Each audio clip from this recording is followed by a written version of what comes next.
Snow white హిమ యువరాణి కథ. ఒకప్పుడు హిమ అనే అందమైన యువరాణి ఉండేది. ఆమె సవతి తల్లి రాగిణీరాణి చాలా గర్విష్టి.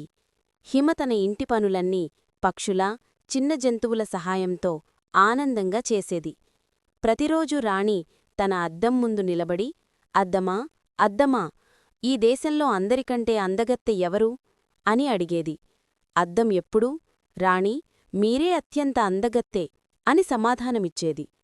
ఒకరోజు అద్దం, రాణి మీరు అందగత్తే, కాని యువరాణి హిమ మీకంటే 1000 రెట్లు అందగత్తే అని చెప్పింది.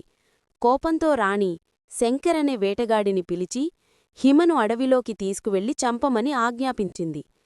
వేటగాడు శంకర్ హిమను అడవి లోపలికి తీసుకువెళ్లాడు. ఆమె అమాయకత్వాన్ని చూసి ఆమెను చంపడానికి అతనికి ధైర్యం చాలలేదు.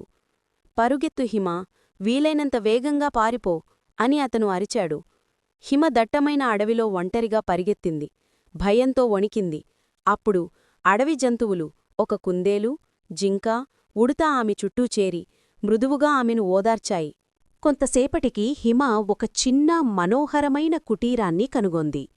దానికి 7 చిన్న కిటికీలు ఉన్నాయి. పొగగొట్టం నుండి పొగ వస్తోంది. ఇది మరుగుజ్జుల ఇల్లు. ఆసక్తిగా హిమ గుమ్మం వద్ద తొంగిచూసింది. ఇంట్లో అన్ని వస్తువులు చిన్నవిగా ఉన్నాయి, కాని చాలా శుభ్రంగా లేవు. హిమ శుభ్రం చేయడం మొదలుపెట్టింది. మరుగుజ్జులు రాత్రికి ఇంటికి వచ్చారు.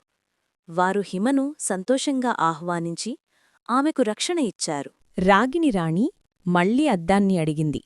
హిమ మరుగుజ్జుల ఇంట్లో సురక్షితంగా ఉందని తెలుసుకుంది. భయంకరమైన కోపంతో ఆమె తన మాయామంత్రాలను ఉపయోగించి భయంకరమైన వృద్ధ మంత్రగత్తెగా మారిపోయింది. మంత్రగత్తె కోట నేలమాళిగకు వెళ్ళింది. అక్కడ ఆమె ఒక కుండలో నల్లటి ద్రావకాన్ని కలిపింది.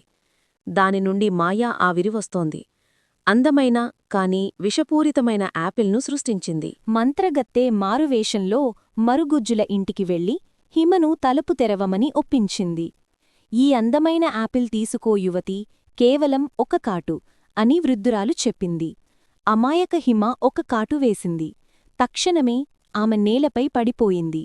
లోతైన నిద్రలోకి జారుకుంది. మరుగుజ్జులు ఇంటికి తిరిగివచ్చి ప్రియమైన హిమని నిశ్చలంగా చూసి కన్నీరు పెట్టుకున్నారు. వారు ఆమెను నాశనం చేయలేకపోయారు. కాబట్టి ఆమెను ఒక అందమైన గాజు శవపేటికలో ఉంచి అడవిలో ఉంచారు. ఒకరోజు తేజస్ యువరాజు అడవిగుండా వెళతూ గాజు శవపేటికను చూసి ఆశ్చర్యపోయాడు. యువరాజు ఆమె అందాన్ని చూసి ఆమెను ముద్దు పెట్టుకున్నాడు. తక్షణమే హిమ కళ్ళి తెరిచింది. విషపుమాయ విచ్ఛిన్నమైంది. మాయాజీవాలు వెలిగిపోయాయి. హిమ మెలకువ వచ్చి కూర్చుంది.